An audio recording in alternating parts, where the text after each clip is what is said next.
Ceiling fan అనే యంత్రం అభివృద్ధి చెందినది 19వ శతాబ్దంలో.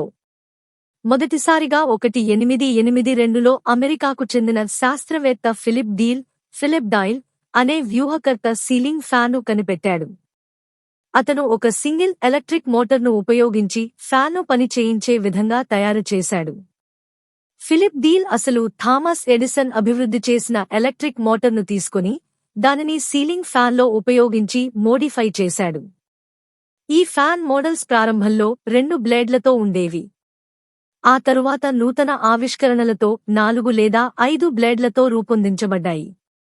ప్రారంభంలో వీటిని పెద్ద భవనాల్లో, కార్యాలయాల్లో మాత్రమే ఉపయోగించేవారు.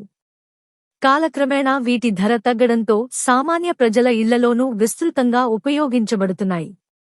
ఇక భారతదేశంలో ముఖ్యంగా వేసవి వేడి ఎక్కువగా ఉండే ప్రాంతాల్లో సీలింగ్ ఫ్యాన్ అవసరమైన సాధనంగా మారింది.